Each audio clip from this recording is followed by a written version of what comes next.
بسم الله الرحمن الرحيم. يا أيها المزمل قم الليل إلا قليلا نصفه أو انقص منه قليلا أو زد عليه ورتل القرآن ترتيلا إنا سنلقي عليك قولا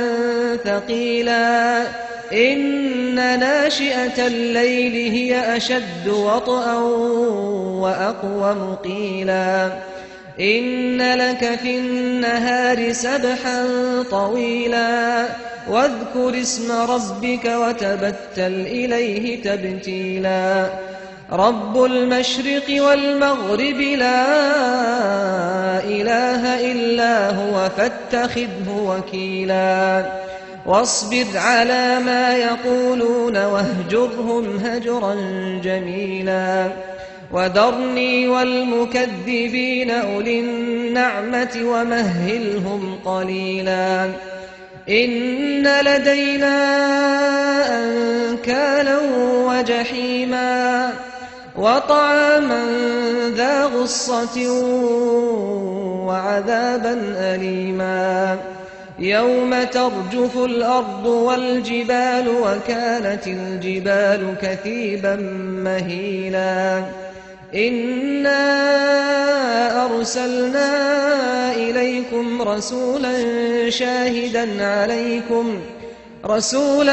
شاهدا عليكم كما أرسلنا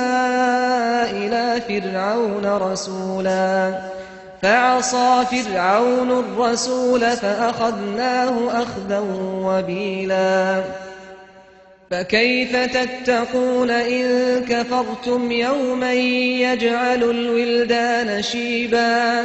السماء منفطر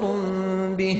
كان وعده مفعولا إن هذه تذكرة فمن شاء اتخذ إلى ربه سبيلا إن ربك يعلم أنك تقوم أدنى من ثلثي الليل ونصفه وثلثه وطائفة من الذين معك والله يقدر الليل والنهار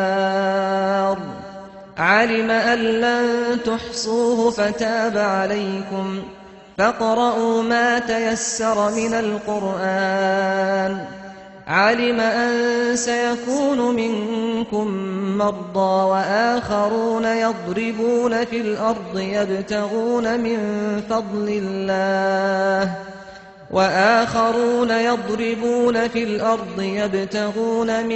فضل الله وآخرون يقاتلون في سبيل الله فاقرؤوا ما تيسر منه وأقيموا الصلاة وآتوا الزكاة وأقرضوا الله قرضا حسنا وما تقدموا لأنفسكم من خير تجدوه عند الله هو خيرا وأعظم أجرا واستغفروا الله إن الله غفور رحيم.